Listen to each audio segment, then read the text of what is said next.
Hello மக்களே, welcome to mighty feathers. இன்னைக்கு இந்த வீடியோவில் நான் என்ன சொல்ல போறேன்னா, நீங்கள் சன்கன்னூர் பேர்ட் வளர்த்துறீங்களா, அதுவும் டேம்டு பேர்ட் அப்படின்னா நீங்கள் தெரிஞ்சுக்க வேண்டிய விஷயம் என்னென்ன அப்படிங்கிற ஃபுல் டீட்டெயில்ஸ் வந்து இந்த வீடியோவில் இருக்க போகுது. ஸோ இது வரைக்கும் நீங்கள் என்கிட்ட சன்கன்னூர் பேர்ட்ஸ் பற்றி கேட்டின அத்தனை டவுட்ஸையும் ஒரு கம்பைல் பண்ணி 10 பாயிண்ட்ஸாக நான் இந்த வீடியோவில் பேச போகிறேன். இந்த 10 பாயிண்ட்ஸில் கடைசி 2 பாயிண்ட் ரொம்ப ரொம்ப முக்கியமானது. ஸோ மறக்காம வீடியோவை ஃபுல்லாக பாருங்கள். சன்கன்னூர் வாங்குறேன் அப்படின்னு நீங்கள் டிசைட் பண்ணதுக்கு அப்புறமா என்ன மாதிரியான பேர்ட் வாங்க போகிறீங்க? ஹேண்ட் ஃபீடிங் சிக்கா, இல்லை டேம்டு செமி அடல்ட்டா, இல்லை அடல்ட்டா? கடைசியாக டேம்டு பேர்டே வேண்டாம், இல்லை நான் வைல்டு பேர்ட் மட்டும் வாங்கிக்கிறேன்னா, இப்படிங்கிற கேட்டகரைசேஷன் உங்களுக்கு என்ன பேர்டு வேணும் அப்படிங்கிறது நீங்கள் தான் சூஸ் பண்ணணும். நம்ம பேர்டு வாங்குறதுன்னு முடிவு பண்ணதுக்கு அப்புறமா ஃபர்ஸ்ட் யோசிக்க வேண்டியது அவங்களுக்கு கொடுக்குற கேஜ் சைஸ் பற்றி தான். ஸோ அவங்கள வாங்குறதுக்கு முன்னாடி நம்ம வீட்டில் எவ்வளோ பெரிய ஸ்பேஸ் இருக்குது, அந்த ஸ்பேஸில் பேர்ட்ஸுக்குன்னு எவ்வளோ பெரிய சைஸை நம்ம கொடுக்க போகிறோம். ஏன்னா ஒரு பேர்டு வாங்கினதுக்கு அப்புறமா அவங்கள வீட்டுக்குள்ளே வைக்கலாமா வெளியே வைக்கலாமா அப்படிங்கிற முடிவு பண்ணுறதுக்கு பதிலாக நம்ம முன்னாடி பிளான் பண்ணுறது ரொம்பவே நல்ல விஷயமா இருக்கும். ஸோ சன்கன்னூர்னு வந்தாச்சு அப்படின்னா இவங்க வந்துட்டு ஒரு மிட் சைஸ்டு பேர்ட், சின்ன பேர்டும் கிடையாது பெரிய பேர்டும் கிடையாது. ஸோ இவங்களுக்கு ஏற்ற கேஜ் சைஸ் பார்த்தீங்கன்னா நம்ம ஸ்பெசிஃபிக்காக கொடுத்தே தான் ஆகணும். அப்படி கொடுக்கும்போது மட்டும்தான் இவங்களோட க்ரோத் நார்மலாக இருக்கும். ஸோ சன்கன்னூர்னு எடுத்துட்டோம் அப்படின்னா அவங்களுக்கு மினிமமாக, அதாவது ரொம்ப ரொம்ப குறைஞ்சது அப்படின்னு பார்த்தீங்கன்னா நீங்கள் 3 feet லென்த்தில் கொடுக்கணும். ஸோ இவங்களுக்கு எப்போவுமே ரெக்கமெண்டட் பார்த்தீங்கன்னா 4 feet. ஸோ 4 feet நீங்கள் லென்த்து கொடுக்கும்போது அவங்க நல்லா பறந்து ஓடி ஆடி விளையாடி அவங்களுக்கு ஹெல்த் எப்போவுமே நல்லா இருக்கும். நம்ம ஏன் இதை 4 feet கொடுக்கணும் அப்படின்னு பார்த்தீங்கன்னா, சன்கன்னூர் பார்த்தீங்கன்னா ரொம்பவுமே ஒரு சுட்டித்தனமான பேர்ட்ஸ், அடங்காத பசங்க. இவங்க எதையாவது ஒன்று கடிச்சுக்கிட்டு ஆடிட்டு அப்படியே தான் இருப்பாங்க. இவங்களை நீங்கள் ஒரு சின்ன கேஜில், அதாவது ஒரு 2 feet இல்லை 1.5 feet அந்த மாதிரி கேஜுக்குள்ளே வைக்கிறீங்கும்போது அவங்களோட ஹெல்த்தும் சரி க்ரோத்தும் சரி அப்படியே சப்ரஸ் ஆகும். இதனால அவங்களோட ஆக்டிவிட்டீஸ் எல்லாமே குறைஞ்சு ஒபீஸ் ஆவாங்க. ஒபீஸ் ஆகும்போது அகெயின் அடுத்தடுத்த டிசீசஸ் அவங்களுக்கு அஃபெக்ட் ஆக ஆரம்பிக்கும். அதனால தான் கேஜ் சைஸ் எப்போவுமே ரொம்ப ரொம்ப முக்கியமான விஷயம். இல்லை என்கிட்ட நிறையா ஸ்பேஸ் இருக்குது, என்னால் 5 feet வரைக்குமே கொடுக்க முடியும்னா தாராளமான விஷயம். பேர்ட்ஸ் ரொம்பவுமே ஹாப்பியாக இருப்பாங்க. நீங்கள் அவங்களுக்கு கேஜ் எவ்வளோ சைஸில் கொடுக்குறீங்களோ அதுக்கு ஏற்ற மாதிரி அவங்களோட ஸ்ட்ரெஸ் லெவலுமே மேனேஜ் ஆகும். இந்த ஸ்ட்ரெஸ் பற்றின விஷயத்த நான் கடைசியில் டீட்டெயில்டாக சொல்கிறேன். ஸோ இது அதுலேயுமே இன்க்ளூட் ஆகும். என்கிட்ட நிறையா பேர் பேசும்போது என்னோட பேர்டை நான் எப்போ என் கூடயே வச்சுக்குவேன், நான் கேஜ்லேயே விட மாட்டேன் அப்படின்னு சொல்கிறத நான் கேள்விப்பட்டிருக்கேன். ஆக்சுவலி அது ஒரு ராங் ப்ராக்டிஸ். ஏன்னா பேர்டுக்கு கேஜ் ப்ராக்டிஸ் அப்படிங்கிறது ரொம்ப ரொம்ப முக்கியமானது. ஏன் முக்கியமானதுன்னா அது தன்னோட வீடு, தன்னோட சேஃப் ஸ்பாட் அப்படிங்கிறது அவங்களுக்கு ரெஜிஸ்டர் ஆகணும். ஃபார் எக்ஸாம்பிள், பக்கத்து வீட்டில் இருந்தோ இல்லை வெளியே இருந்தோ ஏதோ ஒரு பூனை உள்ள வருது அப்படிங்கும்போது அவங்களுக்கு ஒரு சேஃபஸ்ட் ஸ்பாட்னு ஒன்று இருக்கணும் இல்லையா? சேஃபஸ்ட் ஸ்பாட்னு இருந்துச்சுன்னா அவங்க போய் ஒளிஞ்சுக்குவாங்க. அப்போ அந்த இடத்துக்கு யாராலும் வர முடியாது அப்படிங்கிற ஒரு நம்பிக்கை அவங்க மைண்டில் ரெஜிஸ்டர் ஆகும். இப்போ லக்கியெல்லாம் பார்த்தீங்கன்னா ஏதாவது ஒரு சவுண்டு, வெளியேருந்து சவுண்டு கேட்டாலுமே அவள் வந்துட்டு கேஜ்குள்ளே ஓடி போயிடுவாள்.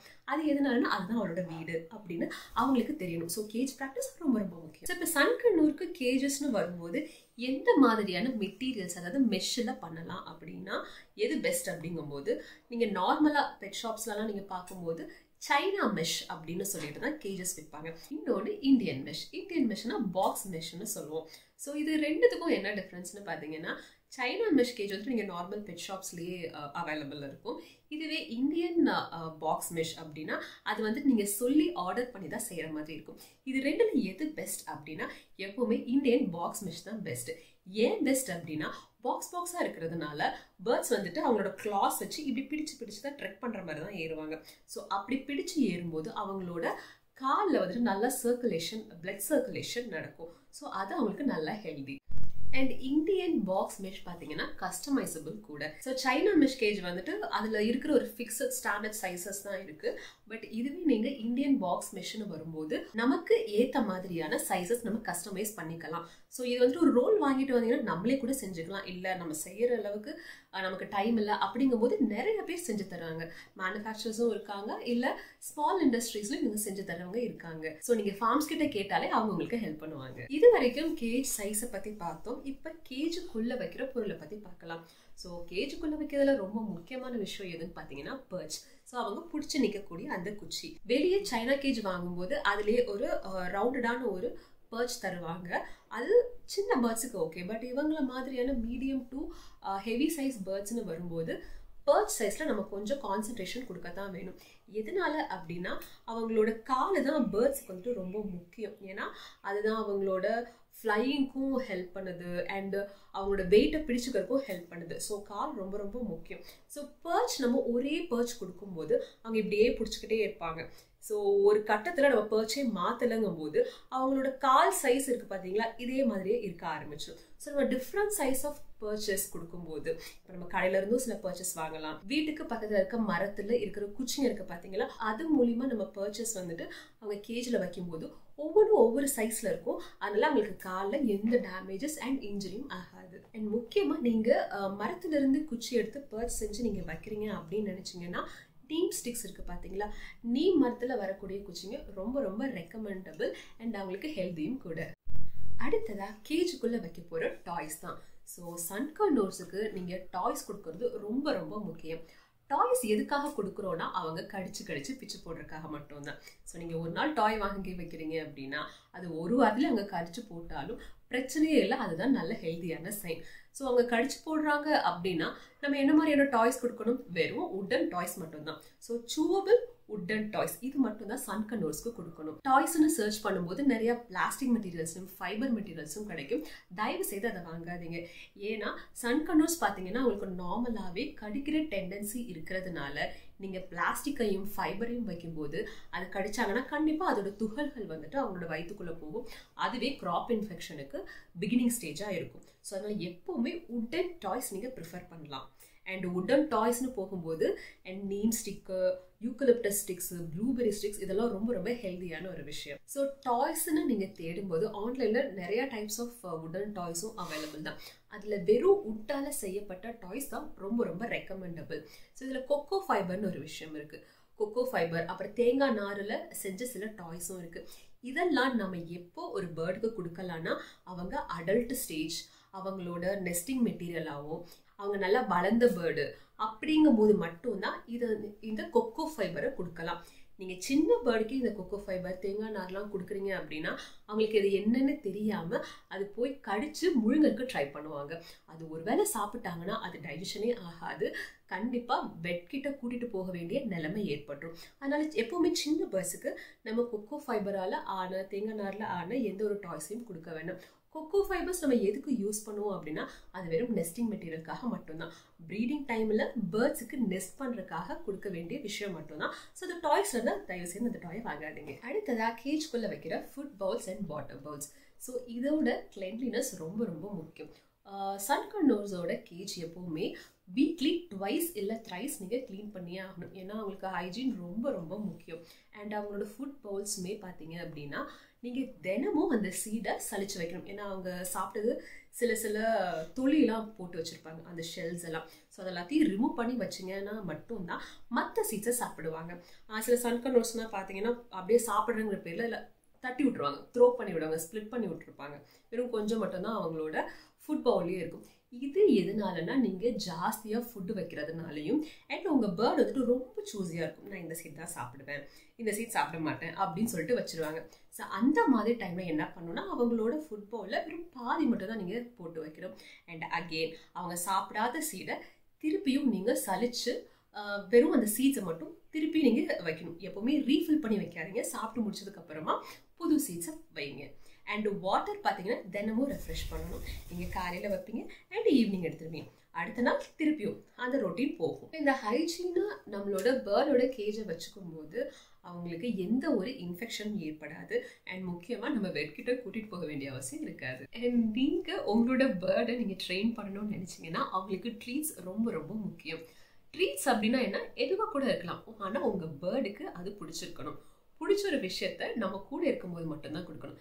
சில பேர்ட்ஸுக்கு சன்ஃப்ளவர் சீட்ஸ்னால் ரொம்ப பிடிக்கும், இல்லை சில பேர்ட்ஸுக்கு பெல்லட்ஸு, இன்னும் சில பேர்ட்ஸுக்கு ஃப்ரூட்ஸு, நட்ஸு. ஸோ உங்களோட பேர்டுக்கு எது ரொம்ப ரொம்ப பிடிக்குதோ அதை மட்டும் எப்போ உங்கள் பாக்கெட்டில் ஒரு சின்ன டப்பாவில் போட்டு வச்சுக்கோங்க. ட்ரைனிங் பண்ணுறதுக்கு நீங்கள் அதை யூஸ் பண்ணிக்கோங்க.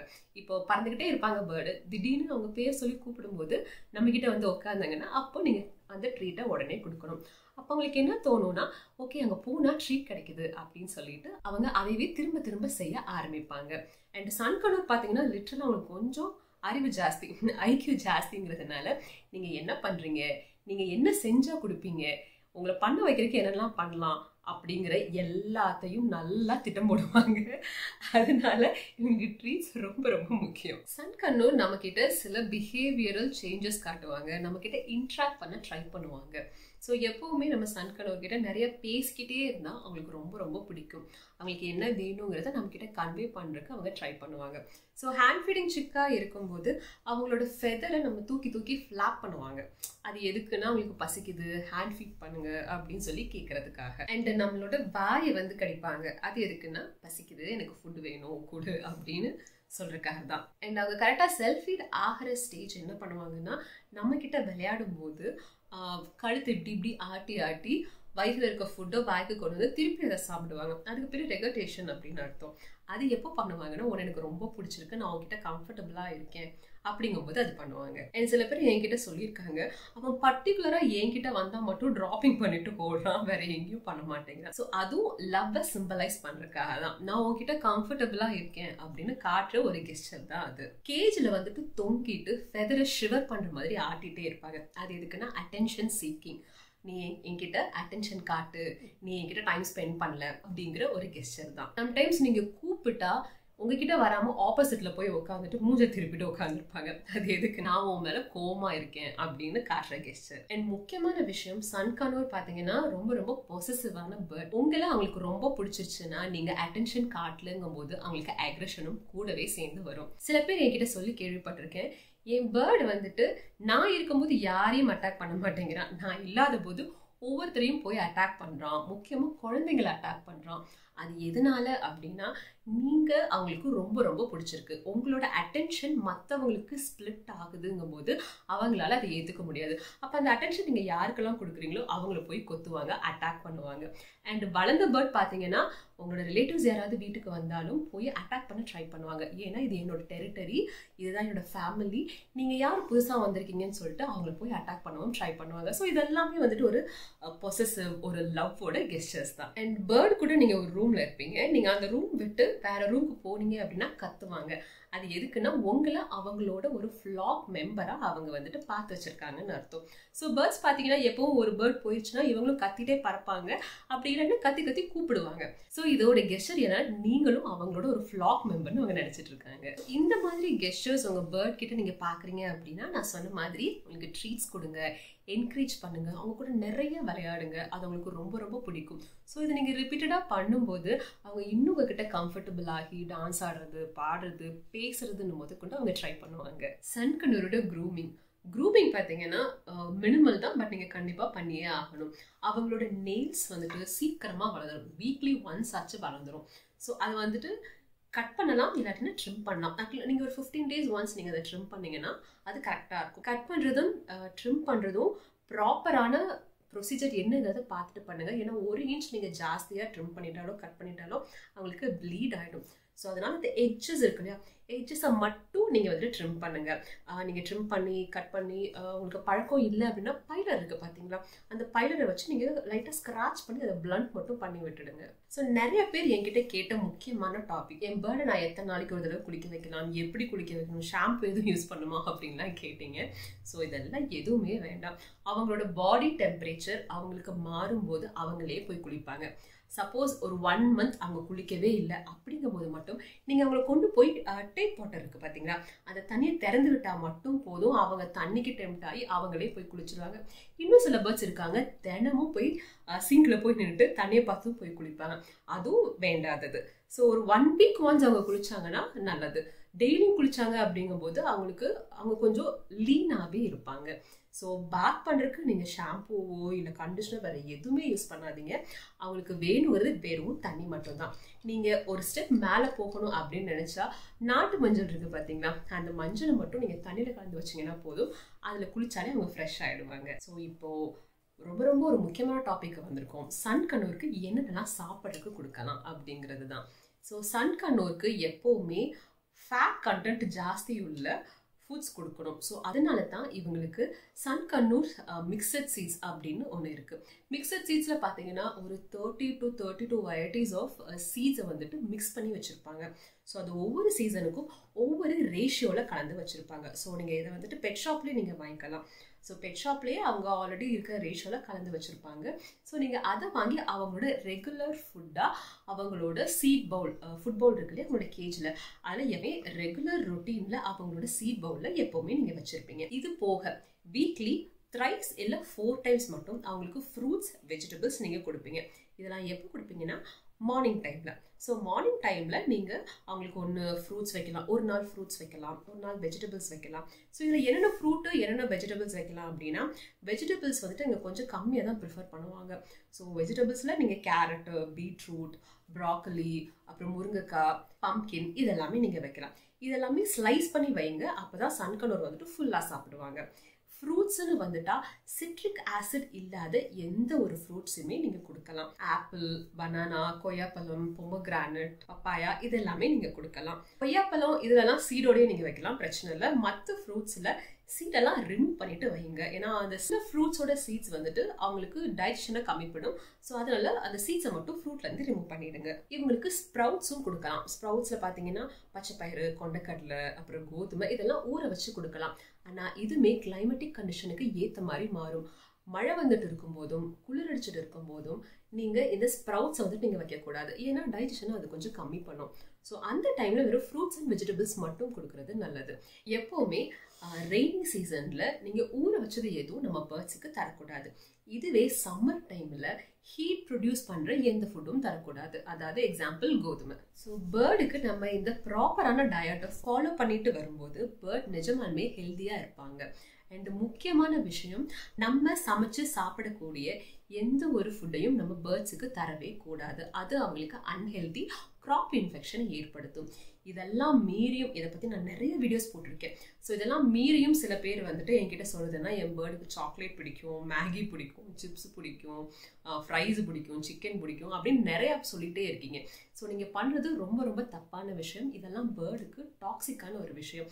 நான் சொல்கிறதுல உங்களுக்கு நம்பிக்கை இல்லைன்னா ஒன்றும் பிரச்சனை இல்லை, கூகுளில் டைப் பண்ணி பாருங்கள் சாக்லேட் பேர்டுக்கு நல்லதா அப்படின்னு நீங்கள் சும்மா போட்டிங்கனாலே உங்களுக்கு ரிசல்ட் தெரிய வந்துடும். ஸோ நீங்கள் உங்கள் பேர்டு மேலே நிஜமாலுமே அன்பு வச்சு பார்க்குறீங்க அப்படின்னா இதெல்லாம் உங்களுக்கு கொடுக்காம இருக்கிறது தான் உண்மையான அன்பாக இருக்கும். கடைசியாக பேர்ட் பற்றின முக்கியமான டாபிக். இந்த குவெஸ்டின் பார்த்தீங்கன்னா என்கிட்ட அத்தனை பேர் ரிப்பீட்டடாக கேட்ட ஒரு குவெஸ்டினும் கூட. என் பேர்ட் கடிக்கிறான். ஸோ கடிக்கிறான் அப்படின்னு நிறைய பேர் இதுக்காக என்கிட்ட பேசியிருந்தீங்க. ஸோ இந்த ஏன் பேர்ட் நம்மளை வந்துட்டு கடிக்கிறாங்க அப்படின்னா அதுக்கு வேரியஸ் ரீசன்ஸ் இருக்குது. ஃபர்ஸ்ட் பார்த்தீங்கன்னா அது ஸ்ட்ரெஸ் தான். ஸோ பேர்டுக்கு வந்துட்டு ஸ்ட்ரெஸ் இருக்கும்போது அவங்க தன்னோட கெஸ்டரை காட்டுவாங்க. அது எப்படின்னா கடிக்கிறது மூலியமாக தான். நமக்கு வந்துட்டு ஸ்ட்ரெஸ்ஸாக இருக்குது, நம்ம சேடாக இருக்கோம் அப்படின்னா நம்ம எப்படி அதை வெளிப்படுத்துகிறோம்? ஒன்று யார்கிட்டயா திட்டுவோம், யார்கிட்டயா சண்டை போடுவோம், கத்துவோம், அழுவோம், இதெல்லாம் பண்ணுவோம். பேர்டுக்கு எப்படி அவங்க அதை வெளிப்படுத்துவாங்க? ஒன்று அவங்க கத்துவாங்க, இல்லை கடிப்பாங்க. அது மட்டும்தான் அவங்களால முடியும். ஸோ இதெல்லாம் தான் அவங்க நான் ஸ்ட்ரெஸ்ஸாக இருக்கேன்னு காட்டக்கூடிய கெஸ்டர்ஸ். ஸோ அவங்க கத்துறாங்க, கடிக்கிறாங்க அப்படிங்கும்போது எதனால கடிக்கிறாங்கன்னு அந்த ரீசனை பார்க்குறது ரொம்ப ரொம்ப முக்கியம். சில பேர்ட்ஸ் பார்த்தீங்கன்னா ஒன்று ஹார்மோனல் பிஹேவியரல் சேஞ்சஸ்னால இருக்கும். ஸோ அவங்களோட ப்ரீடிங் டைம் வரும்போது அவங்க கடிப்பாங்க. That is natural. அது வந்துட்டு அட்டாக் பண்ணிலாம் கடிக்க மாட்டாங்க, கடிச்சு வச்சுட்டு அவங்க போயிடுவாங்க. ஸோ அது வந்துட்டு அவங்களோட ப்ரீடிங் ஹார்மோனல் சேஞ்சஸ் எல்லாம் நார்மல் ஆனதுக்கு அப்புறமா அந்த கடிக்கிற அந்த பழக்கம் வந்துட்டு சரியாயிடும். இதுவே மற்ற ரீசனுக்காக, அதாவது ரீசனே இல்லாமல் வந்து நீங்கள் ஒரு சில விஷயம் பண்ணும்போது கடிக்கிறாங்க அப்படின்னா it is a gesture of no. அதாவது நீ பண்ணுறது எனக்கு பிடிக்கல, இதை பண்ணாத அப்படிங்கிறதுக்காக கடிப்பாங்க. அப்படி இல்லாட்டினா அவங்க உடம்புல வேறு ஏதாவது டிஸ்கம்ஃபர்ட் இருக்கலாம், வயிறு வலிக்கலாம், இல்லை கால் வலிக்கலாம், உள்ள ஏதாவது இன்ஜுரி ஏற்பட்டிருக்கலாம். இது உங்ககிட்ட எப்படி சொல்லுவாங்க? அதுவும் கடிச்சு தான் சொல்லுவாங்க. இன்னொன்று, ஸ்ட்ரெஸ் எதனால வருது அப்படின்னா அவங்களுக்கு ப்ராப்பரான ஸ்லீப் ரொட்டீன் இல்லைன்னா. நிறைய பேர் சொல்லி கேள்விப்பட்டிருக்கேன், நான் எந்திரிச்சதும் பேர்ட் நான் வச்சுருப்பேன், நான் தூங்கும்போது அதாவது 10 மணி 11 மணிக்கு நான் தூங்கும்போது என் பேர்டையும் தூங்குறதுக்கு விடுவேன்.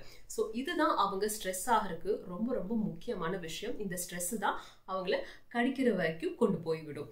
ஸோ பேர்டோட நார்மலான ஸ்லீப் ரொட்டீன் என்ன அப்படின்னா அவங்க ஏர்லி மார்னிங் நல்லா பயங்கர ஆக்டிவாக இருப்பாங்க. அந்த டைமில் நீங்கள் அவங்க நல்லா விளையாட விடலாம், வெளியே விடலாம், அது பிரச்சனை இல்லை. ஸோ அவங்களுக்கு கேஜ் ப்ராக்டிஸ்னு நான் ஒரு விஷயம் சொன்னேன் பார்த்தீங்களா. ஒரு நாளைக்கு நம்ம ஒரு 4 hours 5 hours அவங்கள வெளியே விடுறது நல்லது. நம்ம கூட விளையாடிட்டே இருக்கட்டும். மற்ற நேரம் அவங்க கேஜ்குள்ளே தான் இருக்கணும். இதனாலனா அவங்களுக்கு ப்ராப்பரான ரெஸ்ட் வேணும். பகலில் அவங்க கண்டிப்பாக ஒரு 2 hours தூங்குவாங்க. அது போக மேண்டேட்ரியாக 6 மணிக்கு மேலே அவங்க கேஜ்குள்ளே தூங்கியே தான் ஆகணும். சாயந்தரம் 6 மணிலேருந்து அடுத்த நாள் காலையில் 6 மணி வரைக்கும் அவங்க தூங்கி தான் ஆகணும். என் பேர்டுக்கு இது பழக்கமே இல்லையே, நான் என்ன பண்ணுறது, கேஜ்குள்ளே விட்டாலே கத்துறானே அப்படின்னு சொல்கிறீங்க அப்படின்னா கேஜுக்குள்ளே 6 மணி ஆனதும் விட்டுடுங்க. விட்டுட்டு பெட்ஷீட் போட்டு கவர் பண்ணிட்டு தூங்குறதுக்குன்னு ஒரு ரூம் இருக்கும் இல்லையா, அதாவது நீங்கள் ஆக்சஸ் பண்ணாத ஏதாச்சும் ஒரு ரூம், இனிஷியலுக்கு ஒரு 1 வீக் மட்டும் அவங்க பழகிற வரைக்கும் அந்த ரூமில் சத்தமே இல்லாத ஒரு ரூமில் வச்சிட்டிங்க அப்படின்னா அவங்களுக்கு வேறு ஆப்ஷனே இல்லை, தூங்குறது மட்டும்தான். அவங்க 1 வீக் அதுக்கு பழகிட்டாங்கன்னா நீங்களே 6 மணிக்கு மேலே கூப்பிட்டாலும் அவங்க வரமாட்டாங்க. ஸோ இந்த ஸ்லீப் ரொட்டீன் வந்துட்டு அவங்களோட பிஹேவியரல் சேஞ்சஸ், அதாவது ஸ்ட்ரெஸ் மேனேஜ்மெண்ட்டுக்கு ரொம்ப ரொம்ப முக்கியம். ஸோ அது மூலிமா அவங்களுக்கு கடிக்கிற ஒரு பிரச்சனை கம்மியாகும். கடிக்கிறதுல ஒரு லீஸ்டான ஒரு ரீசன் என்ன அப்படின்னா அவங்க உங்ககிட்ட ரொம்ப கம்ஃபர்டபுள் ஆகிட்டாங்க, ரொம்ப குறும்புத்தனத்தில் அவங்க கடிக்கிறாங்க. அதாவது நான் தான் ஹேண்ட் ஃபீட் பண்ணுறேன், நான் தான் அவங்க கூட எப்போவுமே டைம் ஸ்பெண்ட் பண்ணுறேன், ஆனாலும் அவன் என்னை வந்து கடிக்கிறான், வலிக்கிற மாதிரி கடிச்சு வச்சுட்டு போகிறான் அப்படின்னு சொல்கிறீங்க அப்படின்னா அவங்ககிட்ட ரொம்ப கம்ஃபர்டபுள் ஆகிட்டான் அப்படின்னு தான் அர்த்தம். ஸோ அந்த டைம்லாம் நீங்கள் அவனுக்கு எப்படி உங்களுக்கு வலிக்குதுன்னு நீங்கள் சொல்ல போகிறீங்கன்னா அவன் கடிச்சானா கொண்டு போய் அவனை கேஜில் விட்டுருங்க. ஒரு 10 மினிட்ஸ் ஒரு 20 மினிட்ஸ் கழிச்சு அவனை கேஜ்லேருந்து வெளியே எடுக்கணும். ஸோ நீங்கள் இதை ரிப்பீட்டடாக பண்ணும்போது ஓகே கடிச்சா நம்மளை கேஜில் கொண்டு போய் விட்டுடுறாங்க அப்படிங்கிறத நம்ம புரிஞ்சுக்குவோம். அப்படிங்கும்போது அந்த பிஹேவியர் கம்மியாயிட்டே வரும். ஸோ பேர்டுக்கு இன்னொரு ஒரு ஸ்ட்ரெஸ் எதனால வரும்னா அவங்க வீட்டுக்குள்ளேயே இருக்கிறதுனால. வீட்டுக்குள்ளே நம்ம முகத்தையும் வீட்டில் இருக்க வால்ஸ் மட்டும்தான் அவங்க பார்த்துக்கிட்டே இருப்பாங்க. ஸோ அவங்கள வெளியே கூட்டிகிட்டு போய் கொஞ்சம் நேச்சரோட என்ஜாய் பண்ண வைக்கிறது ரொம்ப ரொம்ப முக்கியமான விஷயம். ஸோ அதுக்காக தான் நமக்கு பேக் இருக்குது, ஹார்னஸ் இருக்குது. ஸோ இதெல்லாமே நீங்கள் யூஸ் பண்ணிக்கோங்க. நீங்கள் வீக்கெண்டில் நீங்கள் வெளியே போகும்போது ஒரு பேக்கில் போட்டு எடுத்துகிட்டு போங்க. ஹார்னஸ் போட்டு, அதாவது வண்டியெல்லாம் ஜாஸ்தி ஆக்சஸ் பண்ணாத ஏரியாவில் அவனை ஹார்னஸ் போட்டு வெளியே வைங்க. அவங்க கூட நிறையா பேசுங்க. அப்படிங்கும்போது அவன் வெளியே நேச்சரை பார்க்கும்போது அவனோட ஸ்ட்ரெஸ் லெவல் ரொம்ப ரொம்ப கம்மியாகும். எனக்கு தெரிஞ்சு நம்ம குட்டிக்கு பசிச்சிருச்சுன்னு நினைக்கிறேன். ஏதோ பாருங்க கையை கடிக்கிறான். ஸோ நான் போய் இவனுக்கு ஃபீட் பண்ணுறேன். நான் சொன்ன விஷயத்த எல்லாமே நீங்கள் ஃபாலோ பண்ணுங்கள், தெரிஞ்சுக்கோங்க. அண்ட் இனி வரக்கூடிய ஒவ்வொரு வீடியோஸ்லையும் நான் சொன்ன இந்த டாபிக்ஸை செப்பரேட்டாகவும் டீட்டெயில்டாகவும் இன்னும் சொல்கிறேன். உங்களுக்கு எதாவது டவுட் இருந்துச்சுன்னா கமெண்ட் செக்ஷனில் கமெண்ட் பண்ணுங்கள். Stay tuned with Mighty Feathers.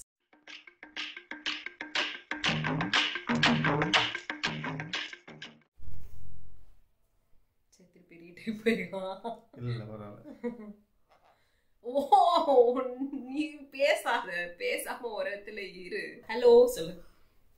சரி, ஹலோ மக்களே அப்படின்னு சொல்லு. வீடியோ பண்ணிட்டு நம்ம போய் விளையாடலாம், நிறைய விளையாடலாம். நிஜமா அம்மா கூப்பிட்டு போறேன். ஓகே டி டி டி வாடி வீடியோ பண்ணலாம். ஐயோ எவ்வளோ வச்சுட்டு நான் எப்போதான் வீடியோ பண்ணி முடிக்கிறது. லக்கி லக்கி, உனக்கு உன்னோட ஃபாலோவர்ஸ் அத்தனை பேர் இருக்காங்க லக்கி, அவங்களுக்கு நம்ம வீடியோ பண்ணணும் லக்கி. உனக்கு அது தெரியுதா இல்லையா? வாரம் சொல்லி தெரியல. ஓ அப்புறமா நம்ம பேசலாம், இப்போ வீடியோவில் பேசலாம். ஓகே, உமா வேணுமா?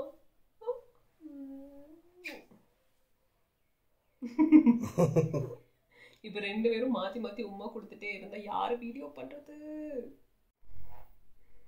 அவளுக்கு பசி முத்தி போச்சுன்னு நினைக்கிறேன்.